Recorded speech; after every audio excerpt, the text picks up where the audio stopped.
And we're live. Welcome back to another Tidepool for Telemedicine webinar. Today is April 16th, 2020. Go Hokies. My name is Christopher Snyder. I'm the community manager at Tidepool. On the other line across the country is Dr. Saleh Adi. Dr. Adi, how are you doing this morning? I'm very well. Thank you very much, Christopher. Thanks for having me again. Yeah, so hello to everybody out there in attendance at the webinar. As a couple quick reminders, we have a little bit of paperwork to go through, and then we're going to get to the presentation. Dr. D's got some stuff to show. Then we're going to go through my data. Fingers crossed on that one. Let me share my screen real quick and walk you through a little bit of the getting started here. So here we have our Tidepool for Telemedicine slides. I created slides this time around. So today we're going to go through another patient example from Dr. Adi. We will be taking your questions as you have them. You can use the Q&A button at the bottom of the Zoom window. We'll be addressing those early on, and then there'll be a live telemedicine appointment where Dr. Adi is actually going to be my endocrinologist for a few minutes, ask questions, and I will be as truthful as I choose to be with him about my data. But the goal here is to show off what an actual telemedicine appointment is going to look like, with you reviewing the data real time and interacting with your patient through some sort of a video chat interface. Here's an example of how that might go. And then we'll finish out the rest of the webinar with whatever questions you have coming in. So again, you've got that the Q&A button at the bottom to ask your questions. We will address them as quickly as possible. Another reminder for you, if you're watching this, then maybe you are aware, but we have a bunch of telemedicine resources for you and your patients, all available at tidepool.org/telemedicine. Bookmark that URL. We update it regularly. And we do send out updates to all of our users, all of our, through our entire mailing list, whenever we have significant updates to share with you around new PDFs that we're creating for like getting started guides, additional resources for clinicians, for example, pre-drafted messages that you can send to your patients to get them prepared for their upcoming appointments. All that good stuff is available at tidepool.org/telemedicine. And most importantly, if you ever have any questions, support@tidepool.org is the email address you should be using. That will get you to the support team. I'm one of the people that monitors that inbox, and we will get back to you as quickly as possible. Lastly, I know we're here right now for this webinar, but next week we've got another webinar scheduled. Mark Harmel out of USC, he's a CDE, or excuse me, a CDCES. I have to remember that new acronym. He's going to be joining me next week to talk about the process that he and Dr. Ray Peters go through to actually facilitate their telemedicine appointments. So for the past couple of weeks, we've been talking about how Tidepool and the data presentation can help with that. Next week, we're going to talk more about the process of processing your patients, communicating with them, and making all the logistics around telemedicine work directly. That's all I've got for my presentation. Dr. Adi, take the wheel. Let me stop my share. Thank you very much, Christopher. Thanks a lot.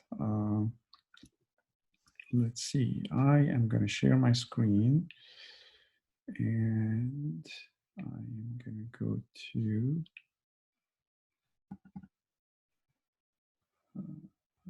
my keynote presentation. And that is the first slide, so bear with me, and I'm going to double check it for the second slide. I'm not seeing that slide. You're not seeing the slide? No, okay. That's the joy of the live webinar. Let's we're going to bring it back one more time. I'm going to do that. That's progress. That's your backdrop. I wonder what mountain that is. There we go. Now you see this. All right, very good. That was a minor glitch. I'm glad it didn't take too long to fix it. So good morning, everyone, and thanks for being here in attendance. It's my pleasure to present this rather informal presentation. Hopefully we'll have lots of time for questions and answers from your side. But my objective today is to review some use of Tidepool, and in general, but also in particular in the context of telemedicine. And we used to do a lot of telemedicine before this coronavirus thing happened. For the last 2 or 3 years, we've done a lot of telemedicine at UCSF. Thanks to the use of Tidepool, we use exclusively Tidepool as a software platform for reviewing all of the data for patients in the clinic or in telemedicine, and that made it a lot easier. And hopefully this is being useful as well in these days and in the future. And then we're going to do some case studies, and then we'll leave it up to Q&A. And as Christopher laid out, we're going to do one case with my slides and then go to a live demo of his data to go over a live presentation with Tidepool, with his Tidepool account. So the advantages of using Tidepool is that it is a device agnostic. It works with any CGM, any pump, and many meters. And there's a long list of meters that's already on the website, so you can cruise through it, and Christopher will show that a little bit later. And it's very simple to use. Anyone can use it as long as they have a computer and an internet connection. They can download a small uploader software, and everything else is then web-based. It requires the use of Chrome browser, but otherwise everything is web-based, and there's no other proprietary software to view the data. And because it is web-based, it can actually upload the data automatically from the phone. So any data, whether it's CGM or pump data or meter data that goes to the phone, it can be connected on the phone from whatever app that is to either the HealthKit app or directly to the Tidepool mobile app, and send the data directly to the Tidepool cloud. So it's automatically uploaded. And currently, if anyone is using a Dexcom CGM and getting the data on the phone, the data gets uploaded automatically, and it's available for view anytime. And the data is uploaded every 3 hours. So it's not exactly in real time, but almost. Because of the simplicity of use and the fact that it's web-based, the patients are now able to upload the data from home. In fact, most of our patients in the clinic at UCSF got used to the idea of uploading at home, so that we request with the reminder message that we send for their appointment is that they need to upload their data at home the day before they come to the clinic. And obviously, critical to do that, and we made it essential to do that for any telemedicine visits. I say we used to do telemedicine visits not just for people who live far, but also people who live in the Bay Area, just avoiding crossing the bridge in the traffic, as long as they are willing and able to upload from home. And because they can upload from home, and because some of the data is uploaded automatically, like the CGM data, it allows for data review between the visits. So they don't actually have to have an appointment, neither in person or as telemedicine. The data is up there, and they can upload the pump data anytime, so that we can go back and take a look anytime. And because, again, I keep repeating that the CGM data is automatically uploaded, we as a providers, we can actually go in and take a look quickly and see whether we do need to upload the pump data or not. And if we do, then we can just go ahead and send an email or send a message and say, please upload the pump data. If not, things looking great just from CGM data, then we'll just say, okay, that's fine. And we'll see that in one of the examples that we're going to go through as well. And then, the other advantage, obviously, it's free. Tidepool is free to the user, to the patients, and to the clinicians. Tidepool does not charge any fees from anyone who uses it. Only those who use it for research purposes and big protocols, that there's a fee for that. But for clinical use, whether you're an institution or whether you're a private practice, one person kind of thing, there's no charge for using Tidepool. I want to point out that the review of CGM data is reimbursable with a CPT code 95251, and I hope many of you are aware of that and are already using it. As long as you submit the bill no more than once every 30 days. So logging onto your account at Tidepool and viewing any patient's data that's already there, even if it's just the CGM data without any pump data. And every 30 days, you can actually submit a bill and get paid for it every 30 days. And very importantly, finally, what I find one of the biggest advantages of using Tidepool is that the way the data is presented, it shifts the focus to the time and range instead of focusing on the A1C.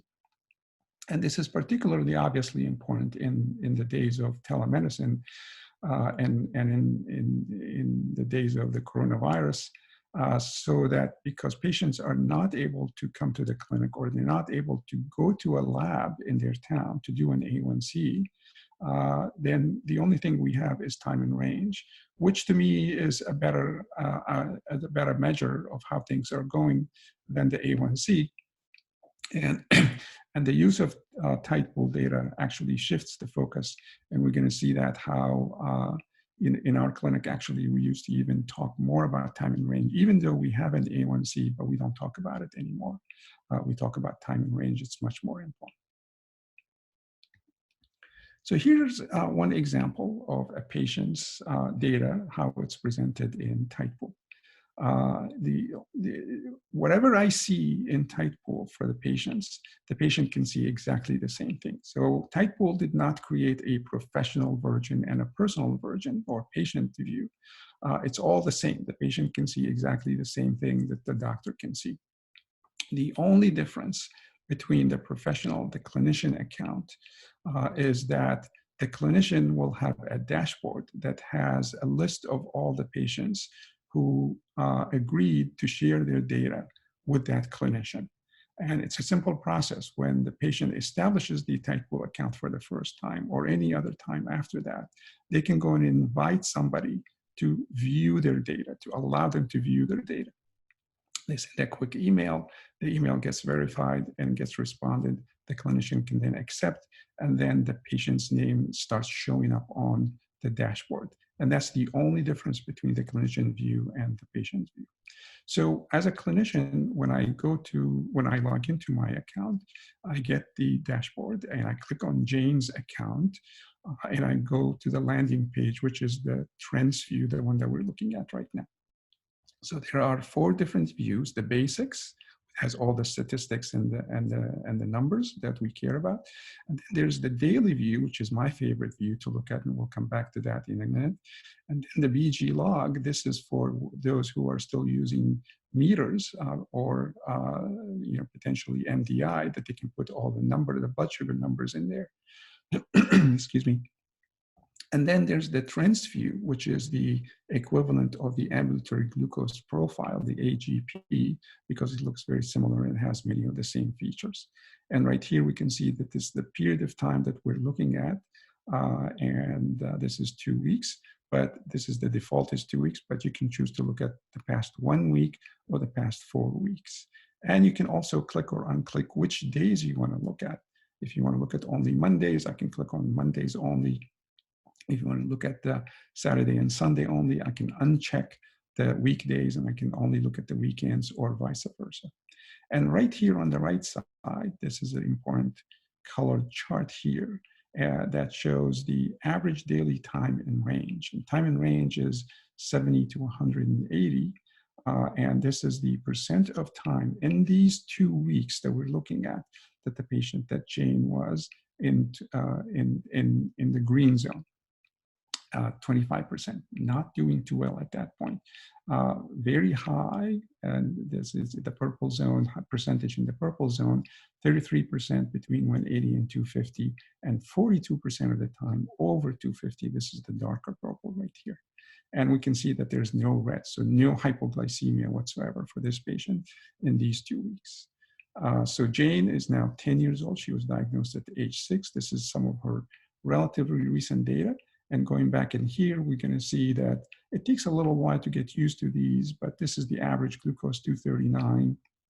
And the sensor usage, the CGM, she has a CGM. It's important to know how often is she using the CGM, so how representative all of this data is. 96% of the time using a sensor, that's very good. And the glucose management index from the CGM data is basically the equivalent of the estimated A1C from CGM data, or the equivalent to estimated A1C, which is estimated to be about 9.0% based on the most recent 2 weeks. So again, giving us an opportunity to see changes in 2 weeks or in 4 weeks. By the way, if you actually click on 1 week, it does not give you this because it's not accurate enough for 1 week. You have to have at least 2 weeks or 4 weeks data. And finally, the coefficient of variation. This is an estimate of the glucose variability, 32%. And as we know, the recommendation currently to be somewhere around either the low 30s or below 30%.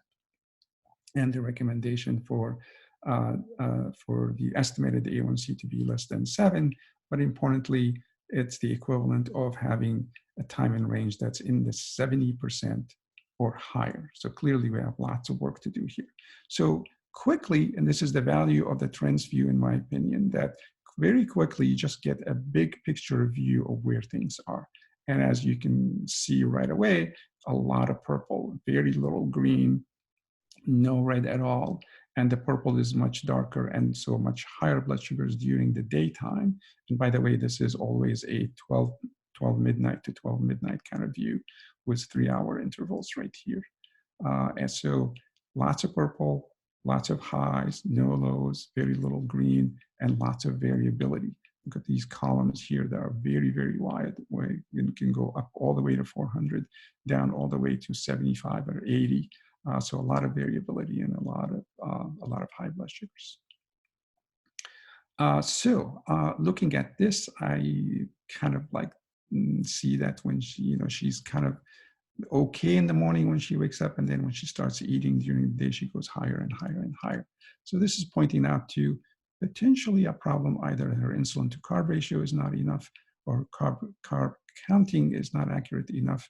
But this is the area that we need to focus on. And we actually have a conversation about it, and we make some adjustments. And just to give you a quick sort of view of what happened a few weeks later, this is the same trends view a few weeks later, and clearly we can see immediately huge improvements. The nighttime is now more green, and she's doing much better.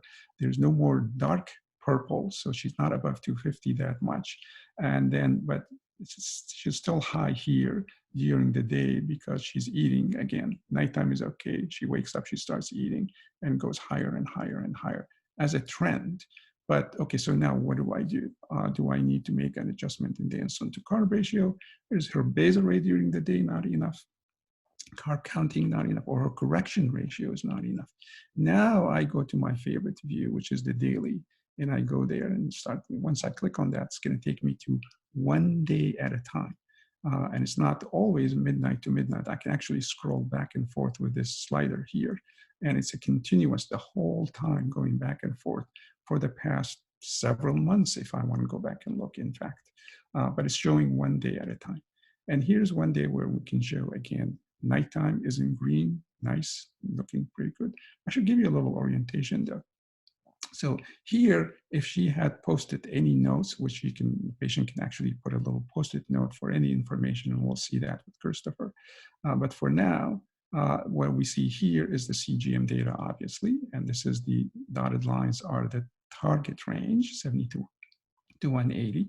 Here are the boluses. These are the carbs in the yellow circles here, 38 grams, 28 grams, etc. And these are the boluses in blue. And for every bolus that's given, whether it's for food or for a correction, it shows here. And then down at the bottom, this is the basal rate. And this patient, Jane, was actually using the tandem control IQ at that point. She was one of the early adopters, and she got hers and was using it. And these are the dashed line is what's scheduled in the pump as far as the basal rate. And all of these lighter ones are the ones that are the system had adjusted and increased it with a temporary basal, either increased it here or decreased it here. We can see that all night long is kind of working on it. And it's doing a pretty nice job here until she wakes up again. She starts eating and she snacks a lot. She's trying to count all the carbs in bolus for him, or her mother is trying to help with that.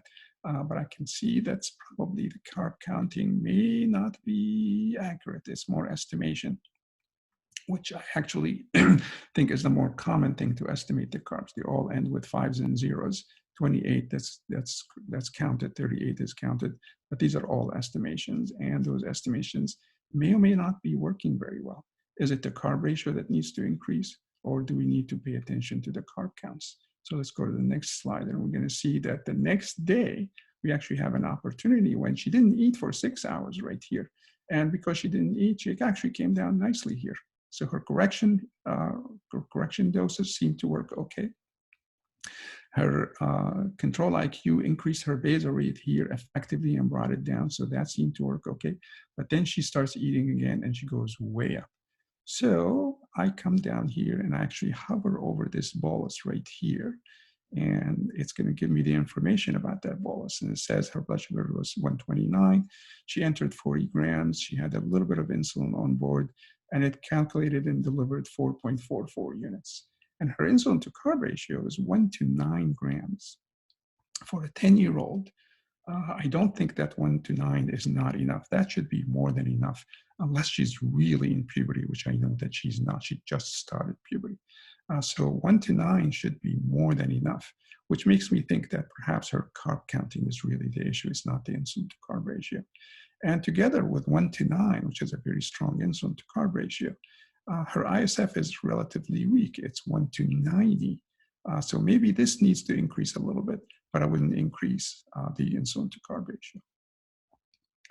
So we make those adjustments, and I decided that this is what we wanted to do. I'll show you that, see what happened 4 weeks later. I go back to her account without her knowing, without asking her to do anything extra, because her CGM data, her Dexcom data is uploaded automatically. I can take a look right here at an example day, and she's doing clearly much, much better. She's now suddenly up to 79% in green and only 4% in dark purple and no red at all. She does not have any hypoglycemia, clearly doing much better the nighttime and the daytime. Still a little bit of room maybe here because she probably undercounted or missed a little snack, but that's okay. Generally speaking, this is fantastic. So I take a look at it, I send her a quick note, great job, keep doing it. I think we're seeing a much more improvement. So in order to make those changes, you see right here, device settings. If I click on device settings, it's going to take me to this next screen, which is basically has all the basal rate settings. This is, by the way, not that same patient. This is an example from Ursula, not from Jane. So you can see that the basal rates are much higher here and the insulin to carb ratios are different.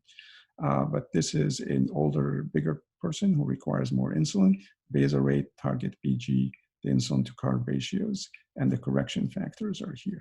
And if I want to make a change for this patient, I simply click on copy as text, and I take that copied, go to my email, start a new email message, paste it, make the changes, and send an email to the patient and say, please make these changes. Then I can copy those changes and go back to my EMR and just paste it in the note of the patient to document what we did. And I'm going to stop here with some questions and answers and see if Christopher or Suzanne has some questions. We've got a couple from the crowd. Thank you. So we're still kind of new at this webinar thing, so I want to take a moment and say hi to the over 100 people that are watching this thing live. That's kind of surreal. Thank you all for joining us on this adventure. We had a couple of questions come in to the chat. Dr. D, if you mind dropping your screen share, I'm going to take over for a couple of minutes. Two questions that were sort of around the exact same topic, talking about device support specifically. One question from Michael asking about Freestyle Libre, and we have Anonymous asking about other devices that are supported. So I'm going to share my screen real quick and take you to tidepool.org/devices. That's what this page is right here. This actually will fully detail all the devices that are currently supported by Tidepool software. As you scroll through, you'll see all of the fun icons that we have. More importantly, you can quickly filter for the different devices that are supported. So you can see with Tidepool, you can upload data from Medtronic 670, 640, and 630, among other Medtronic pumps, directly into Tidepool without use of CareLink. From Insulet, we support the older Omnipod PDM, Omnipod-PDM, all of Tandem's pumps, as you will see. And from the CGM side of things, Dexcom's products G4, G5, and G6, I guess G4 and G5 while they're still around, all of that can be uploaded into Tidepool's platform. Specifically to Freestyle Libre, we do support uploading data from the Libre and Libre Pro. The caveat here is that we can only upload data from the Libre scanner. So if your patients are using their phone, their Android or iPhone to scan their data, unfortunately that data can only be accessible in LibreView. That cannot be imported into Tidepool at this time. There was another question that came in prior to this webinar asking about what is the actual process for patients sharing their data with the clinician. Here is, on this view here, a demo patient account that we have. And I'll show you what it looks like from the patient side of things whenever they are going to share their data with you. They log into their account, they click share, they enter an email address, and then they're good. That's as simple as it is for them. So again, they log in, click share, enter the email address that would be associated with your Tidepool clinician account, and that's it from the patient obligation in terms of them sharing their data with you. I'm going to scroll back through a couple of these other questions that have come in. Hello questions. I see you all coming in now. Now that we get to them, they start to show up a little more rapidly. Our version of Tidepool, this is from Stu. Our version of Tidepool doesn't show active insulin on board in the device settings page. Where can I find that? Stu, that's something that we have to actually update on our end. So you're not missing it. We are. That is an update that we do plan to make in the future to improve the data that's coming off the insulin pump and displaying in device settings. Thank you for that question. Sorry, we're not there yet, but again, this, we are working hard to improve our software every single day. Let's see. We've got a question from Greg. I would love to have access to the recording and slides so that I can share with our providers. Good news, Greg, and everybody else watching this. I am recording this webinar. We're going to be posting it as soon as it's completed on tidepool.org/telemedicine. All of our webinars are going to be recorded. Will always be published publicly. It's more than just for the now 101 of you that are watching this live. We want to make this content as accessible as possible to as many people as we can. Let's see. Anonymous, what about AccuCheck pumps? Unfortunately, AccuCheck pumps are not on our supported devices list. I would ask that you send an email to support@tidepool.org. Let us know what devices your patients are using that we do not yet support. That feedback helps us prioritize our work. Can't promise any timelines for you just yet, but in terms of where we are, what we want to accomplish, getting feedback from clinicians and from anybody actually out there helps us prioritize our work. Thank you, Anonymous. Let's see, a question from Mary. Does Tidepool take true metrics meters? Yes, Mary, let me bring back our devices screen real quick and bring you back here to blood glucose meter. And we have True Metrics, the traditional True Metrics meter, True Metrics Air, and True Metrics Go blood glucose meters. As I mentioned, we are working regularly to update our software. This includes adding support for more blood glucose meters. It is very exciting to see whenever we do add this sort of support, and we are reflecting the needs and requests of the diabetes community out there that are writing in. So again, that feedback to us, support@tidepool.org, does help us out when it comes to knowing that we are providing necessary updates to everybody. I'm going to stop the questions right here. We're going to get to the live demo just because I want to see what Dr. Adi thinks of my crazy CGM lines, and then we're going to get to the rest of the questions as soon as we're done there. And as this webinar continues, we are scheduled for 45 minutes. If we have to go longer, I'm going to stop the initial recording at 45 minutes, and then we're going to answer whatever questions are lingering after that. But I probably will record that a bonus Q&A session, so we will be able to provide all those answers to everybody and provide that feedback and that exchange and interaction to everybody that's in attendance. Dr. Adi, let's have a little bit of a go. So here, everybody, here's the scenario here is that Dr. Adi's done a great job of presenting how Tidepool can work in a telemedicine setting. Right now, we're going to take a few minutes and actually show you what a proper telemedicine appointment might actually look like. So we're going to have him go through my data. This is my data. I consent to it being displayed publicly for the 100 and so of you and whoever else is going to be watching the archive. This is just how it's going to be. So Dr. Adi, I've uploaded my data to my account. I've shared it with you. I've added notes to my Tidepool account so you can see when I'm walking our dog. It was adorable. What are your thoughts? How can I improve my basals during the day? Because I think there are some things about me and my diabetes currently, but let's see. What do you see? How would you like to proceed with this? Yeah, so let me go before, as I'm doing this, before I forget to mention to the audience that the Tidepool also supports millimoles per liter, not just milligrams per deciliter. So for those of you, if you are in a country where you use millimoles, that's definitely support. All right, so I am going to go to share screen and go to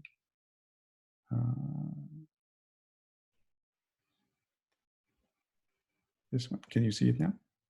Yep, that's me. All right, so that is your data. So Christopher actually got an email from somebody in the clinic saying that you have an appointment with Dr. Adi. It's a telemedicine visit on that day at that time. And here's the link to the Zoom that you click on to enter the visit with Dr. Adi, and he will be there. And that's how the process goes. Somebody in the clinic, the medical assistant or the scheduler will send it. And then at the end, I put a little note in the chart, in the Epic chart, that I want to see this patient again with another televisit, or that no, the next visit will have to be in person. And usually we try to bring people in once a year or so. All right, so we say hello, we go through a couple of minutes of just, how are you doing, how things are, and then we go, let's dive in right into the data because Christopher and I are busy and we want to just look at the data and see if we need to make any changes.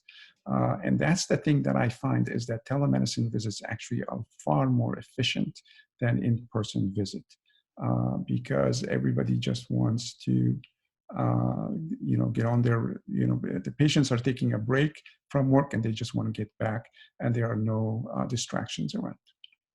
So again, I click on the Christopher's account, I go to the landing page, which is the trends view, and I can see that the past 4 weeks ending today, April 16th, so this is live, things are okay in general. He's not having a lot of lows.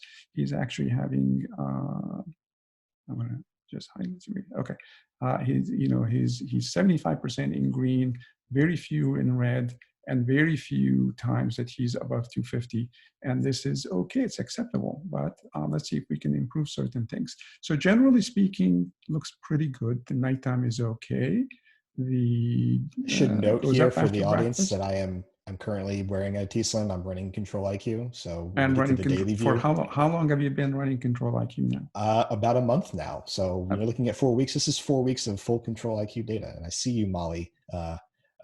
You can take a screenshot of this if you want and share this with your colleagues if you like. Yeah, so Go this ahead. is the 4 weeks of Control IQ. And if I click on this, it's going to take me back 4 weeks before that. This would be And 4 weeks actually, of me using a do-it-yourself system. this is the DIY loop days. Correct. And that is, you can, okay, let me go back here.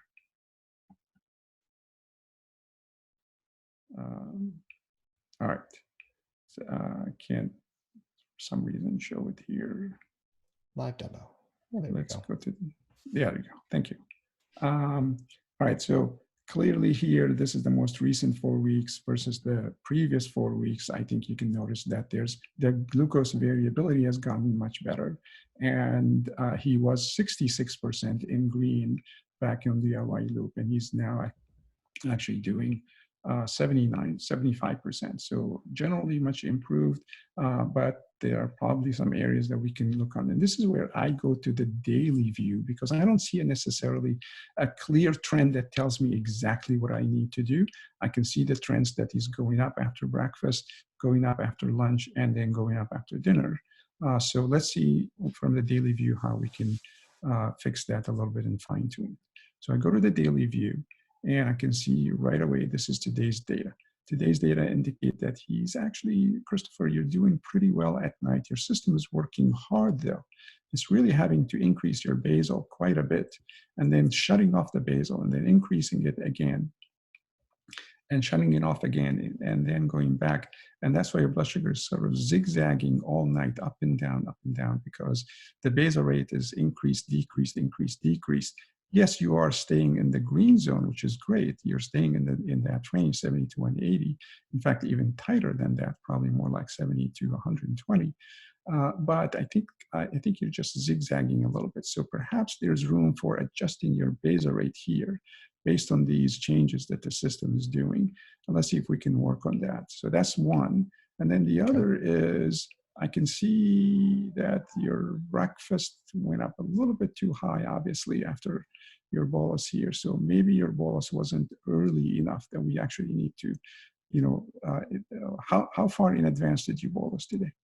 So that was only like 4 hours ago. I should remember that. I probably bolused about 5 minutes before I ate. Yeah. So for this particular breakfast, you can see the blood sugar is rising too fast.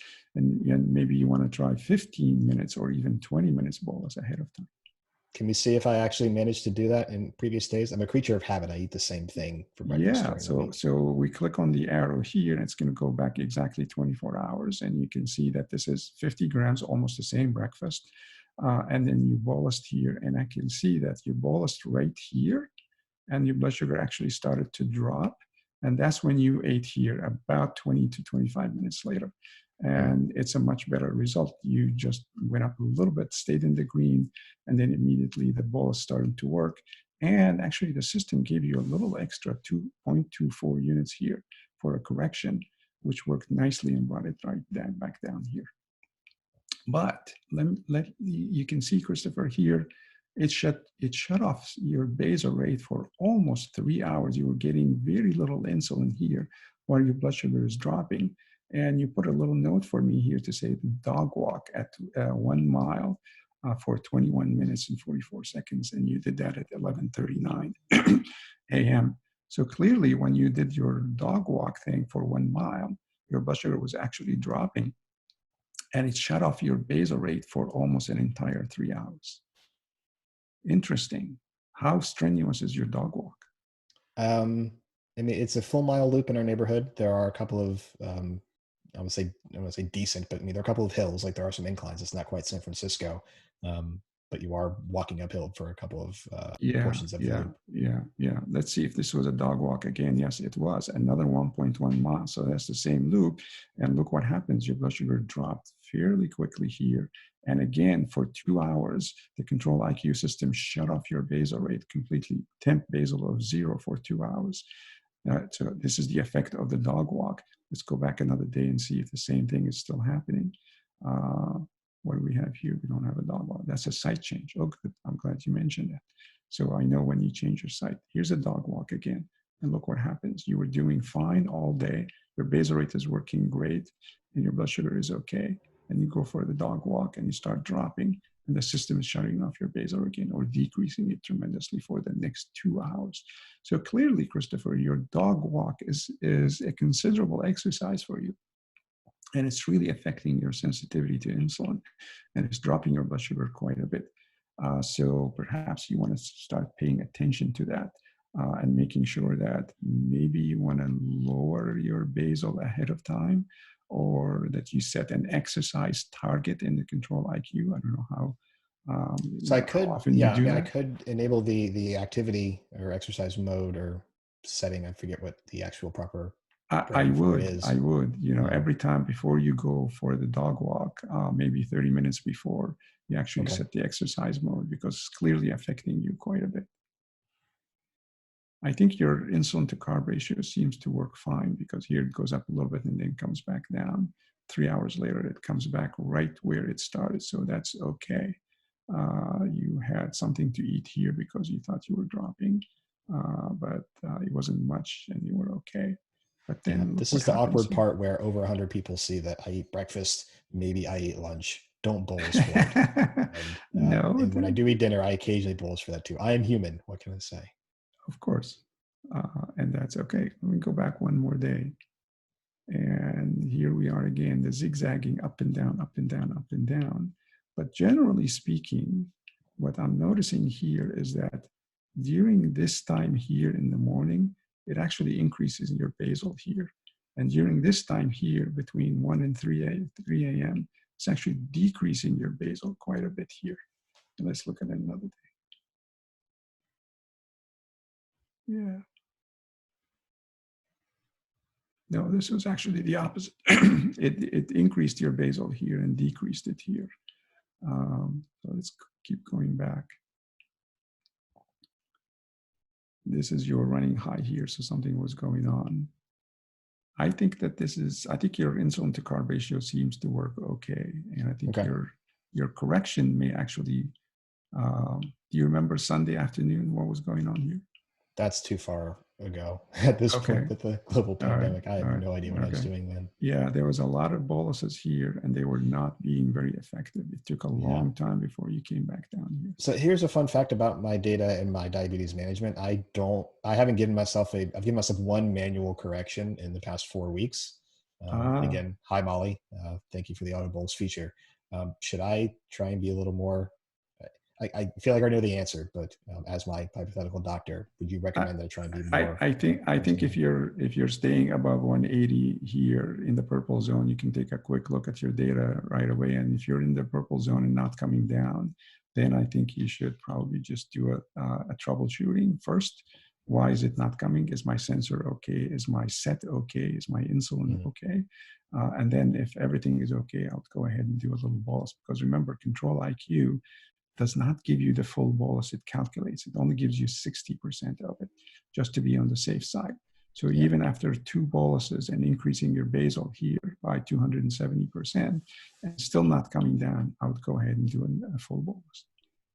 Okay, we've got 21 questions in from the chat and Okay. 5 minutes left. In terms of next steps for me, what's the one thing you would recommend I do based off the data that you're seeing right now? Working with the dog walk and setting your exercise mode so that you prevent the drops in the blood sugar, and maybe even utilizing the dog walk now that you know how effective it is, utilizing it and making it very good routine 2 or 3 times a day. That's a good exercise. That's going to make you more sensitive to insulin for the whole day. I like the sound of that. All right, let's bring back that screen share and let's see how many questions we can power through in 5 minutes, and we'll go from there. I'm going to start at the top from questions that were asked earlier in the webinar. Again, thank you everybody for participating in this wacky adventure we're going through right now. Question from Fred Storms. Hi, Fred.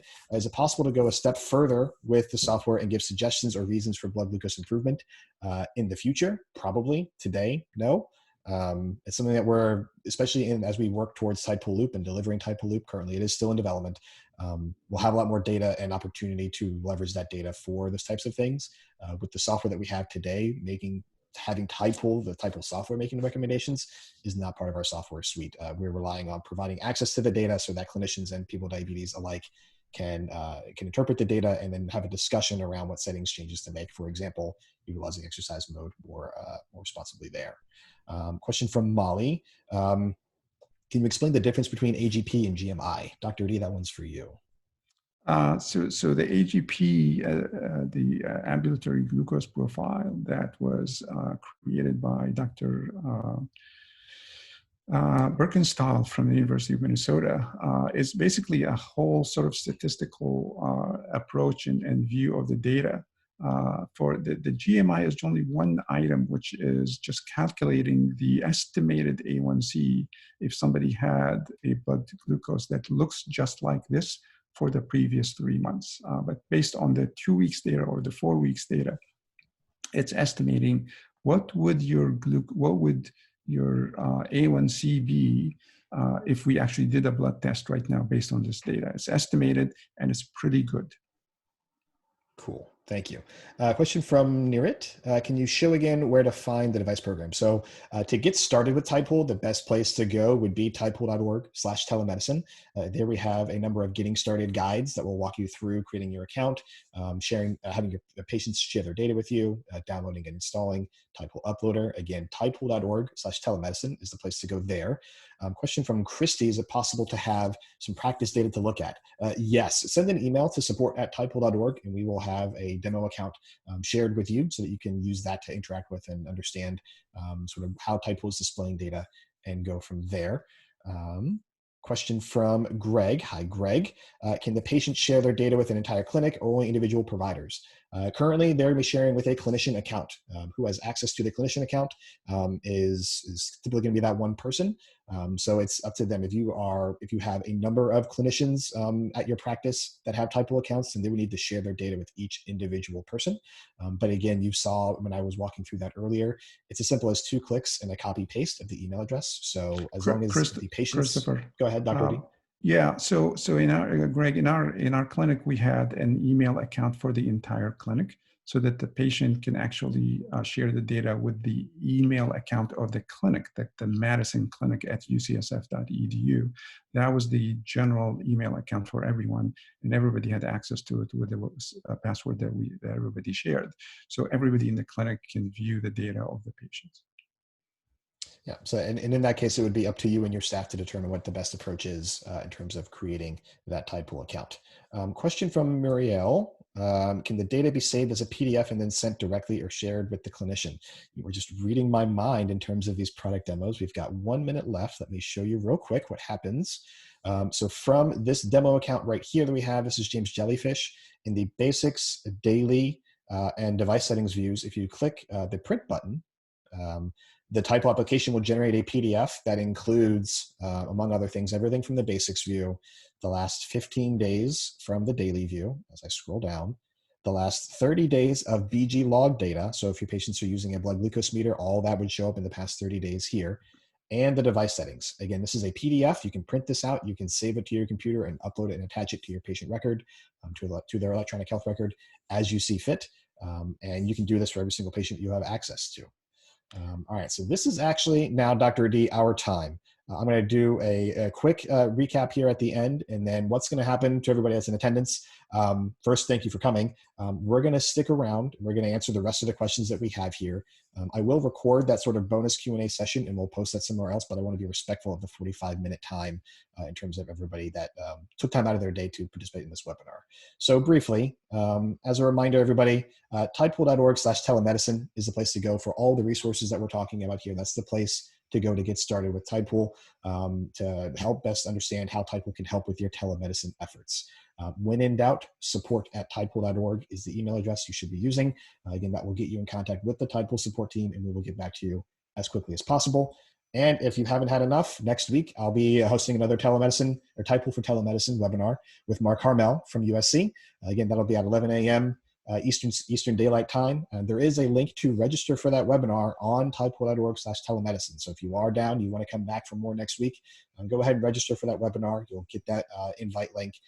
And most importantly, if you are unable to attend the webinar, then we will actually send you the archived version of that whenever that webinar has concluded. So that, again, is another Tidepool for Telemedicine webinar. Dr. Adi, thank you so much for coming, for taking a look at my data. I really appreciate it. Everybody in attendance, thank you for participating. And again, we're going to stick around after this recording has completed to answer the remaining questions. I see 21 so far. Thank you all for attending. This has really been a lot of fun. Dr. Adi, I guess I'll see you on the other side. Thanks again. Thank you very much. Appreciate it.